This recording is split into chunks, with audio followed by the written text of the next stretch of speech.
Avant de plonger dans cette histoire incroyable, pensez à vous abonner à la chaîne et à activer la cloche. Ici, chaque récit a quelque chose à dire, et vous ne voudrez pas en manquer un seul. Dans la ville de Charleston, en Caroline du Sud, régnait un silence lourd, presque suffocant. Les néons du pénitencier central projetaient une lueur froide sur les murs de béton, et à l'intérieur, un homme noir était sur le point de devenir une statistique de plus, une victime de l'injustice. Marcus Jefferson, 32 ans, était accusé d'un crime qu'il n'avait jamais commis. Le vol à main armée d'une bijouterie de luxe l'avait conduit ici, malgré des preuves douteuses et des témoins dont les souvenirs semblaient être façonnés par la peur et les préjugés. Les avocats avaient tout tenté, mais le système, biaisé et aveugle, avait parlé, la peine capitale. Ce matin-là, Marcus fut conduit dans la chambre d'exécution. Le claquement métallique de la chaise électrique résonna dans le couloir comme un glas funeste. Les gardiens, silencieux et stoïques, le fixaient tandis qu'il était attaché fermement. Marcus sentait chaque fibre de son corps trembler, non pas de peur, mais de colère contenue. Il n'avait rien fait de mal, et pourtant, le monde entier semblait s'être ligué contre lui. Le prêtre prononça les dernières prières. Le bourreau appuya sur le bouton. Un grondement électrique parcourut la pièce. Et pourtant, rien.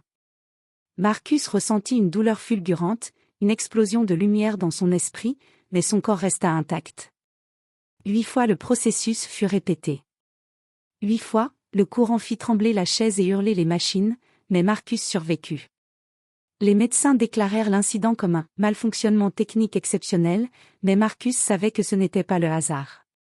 Il sentait une force étrange et puissante couler en lui, une énergie qu'il n'avait jamais connue. La mort, qui avait été si proche, semblait l'avoir choisi pour une autre mission. Ce qu'il ne savait pas encore, c'était que cette survie allait déclencher une chaîne d'événements qui révélerait la vérité, exposerait la corruption dans le système judiciaire, et changerait sa vie à jamais. L'homme que l'on croyait brisé se préparait à déjouer la mort et à réclamer justice. Marcus Jefferson était de retour dans sa cellule, mais il n'était plus le même homme.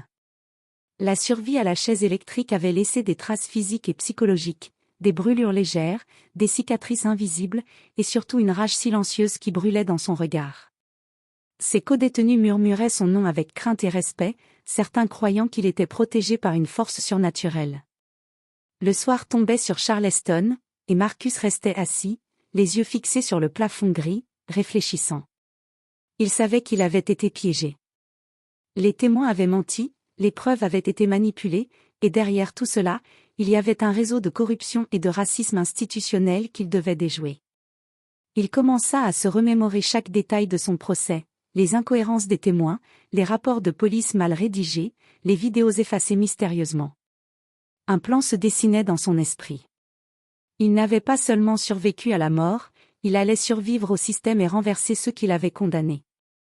Ses premières étapes étaient simples mais risquées, récupérer les preuves originales, contacter un ancien journaliste qui avait toujours eu un œil critique sur les affaires judiciaires, et identifier les responsables derrière le complot. Marcus savait que chaque mouvement devait être calculé. Une seule erreur, et il retournerait dans cette chaise électrique, cette fois sans échappatoire. Le cliquetis des serrures annonça la ronde nocturne des gardiens. Marcus se redressa, calmement, avec un sourire discret. La peur avait disparu, à sa place, une détermination glaciale. Il n'était plus un simple prisonnier, il était un stratège, un survivant, prêt à déjouer la mort et à réclamer justice. Alors que la nuit enveloppait Charleston, Marcus Jefferson commença à écrire mentalement la liste de tous ceux qu'il avait trahis. Et il savait une chose avec certitude, bientôt, ils allaient regretter le jour où ils avaient pensé pouvoir le briser. Marcus Jefferson savait que rester passif dans sa cellule serait sa plus grande erreur. Chaque jour en prison était une perte de temps et d'opportunité. Il devait agir, mais avec prudence. Ses premières cibles étaient les preuves, les rapports de police, les vidéos de surveillance, et tous les documents liés à son arrestation. Grâce à ses connaissances en droit et à son intuition aiguisée, il commença à établir un réseau discret parmi les détenus et même certains gardiens qui n'avaient pas encore été corrompus. Il ne cherchait pas la violence, mais l'information. Chaque conversation, chaque échange de regards devenait un moyen de récolter des indices sur ce qui s'était réellement passé lors du cambriolage de la bijouterie. Un soir, un détenu du nom de Tommy Reynolds, un ancien technicien en informatique, lui parla d'une archive secrète stockée dans le bureau du procureur local. Selon Tommy, certaines vidéos de surveillance avaient été falsifiées ou même supprimées. Marcus sentit son cœur battre plus fort. C'était la preuve qu'il lui fallait pour prouver son innocence. Mais il ne pouvait pas agir seul. Marcus pensa à Elizabeth Carter, une journaliste indépendante qui avait déjà dénoncé plusieurs affaires judiciaires corrompues. Il savait qu'elle pourrait l'aider à exposer la vérité au monde extérieur. Par un stratagème discret, il envoya un message codé à travers un ami de longue date encore libre. L'alerte était lancée. Pendant ce temps, Marcus continuait à observer les gardiens et les codétenus. Il notait les comportements, mémorisait les routines, et identifiait les points faibles du système pénitentiaire. Chaque détail était une pièce du puzzle. Il se préparait pour le moment où il pourrait agir directement contre ceux qui avaient orchestré sa condamnation. Malgré le danger, Marcus sentait une étrange confiance. Sa survie miraculeuse à la chaise électrique n'était pas une coïncidence. Il avait l'impression que quelque chose, ou quelqu'un, le guidait.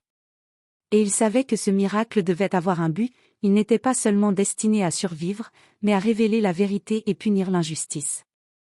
Alors que la nuit tombait sur Charleston, Marcus se leva et regarda par la petite fenêtre de sa cellule. La ville semblait calme, mais il savait que la tempête approchait. Et lui, l'homme que l'on avait voulu briser, était prêt à déclencher cette tempête avec une précision redoutable. Les semaines suivantes furent un mélange de patience et de calcul pour Marcus.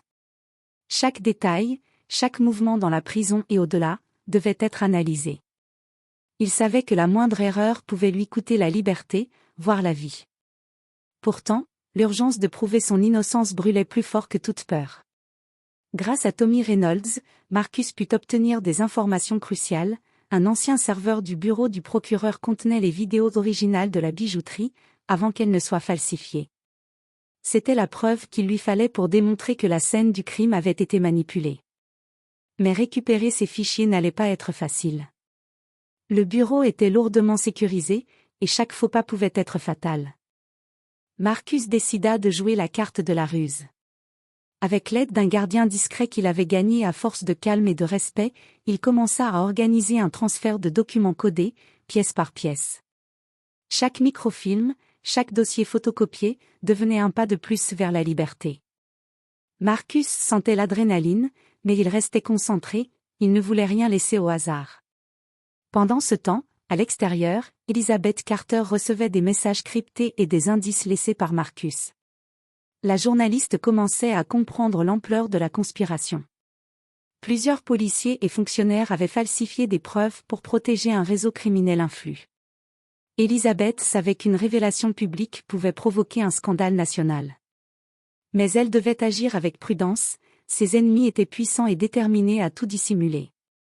Un soir, Marcus réussit enfin à obtenir une copie complète des vidéos originales. Il les examina dans le silence de sa cellule. Chaque image confirmait son innocence, il n'avait jamais mis les pieds dans la bijouterie le jour du vol. La rage monta en lui, mais elle fut rapidement transformée en détermination. Il avait maintenant le pouvoir de frapper les coupables là où cela ferait le plus mal, leur réputation et leur carrière. Mais le chemin était encore semé d'embûches. Plusieurs codétenus et gardiens corrompus commençaient à suspecter ses manœuvres. Marcus devait agir vite avant que son plan ne soit découvert. Il savait que la véritable bataille ne faisait que commencer. La survie miraculeuse à la chaise électrique n'était plus un simple exploit, c'était le point de départ d'une guerre silencieuse contre l'injustice. Alors qu'il se couchait cette nuit-là, Marcus sentit pour la première fois une certitude profonde, la vérité allait éclater, et ceux qui avaient cru pouvoir le briser allaient bientôt comprendre qu'ils avaient sous-estimé un homme que la mort elle-même n'avait pas pu atteindre. Marcus Jefferson savait que le moment décisif était arrivé.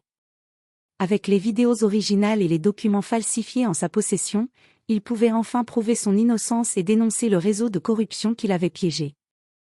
Mais il devait agir avec stratégie, chaque mouvement serait observé, chaque erreur pourrait être fatale. Elizabeth Carter était prête. La journaliste avait préparé un dossier complet, corroboré par des témoins anonymes et des analyses indépendantes des vidéos. Ensemble, ils organisèrent une rencontre secrète dans un bâtiment abandonné de Charleston, loin des regards indiscrets. Marcus sortit de prison sous un prétexte médical, protégé par un allié inattendu parmi les gardiens. La tension était palpable, mais l'homme qui avait défié la mort n'avait plus peur. Leur première action fut de diffuser un extrait des vidéos originales aux médias locaux, accompagné d'un rapport détaillé sur les falsifications et les manipulations du procureur et de certains policiers corrompus. L'effet fut immédiat, un scandale éclata, et les responsables commencèrent à paniquer. Les autorités furent contraintes d'ouvrir une enquête officielle. Mais Marcus ne voulait pas simplement que justice soit faite, il voulait que ceux qui avaient essayé de le briser paient pour leurs crimes. Grâce aux preuves, plusieurs policiers et fonctionnaires furent suspendus, puis inculpés pour falsification de preuves et corruption. Le procureur en chef, l'un des principaux responsables, fut arrêté publiquement.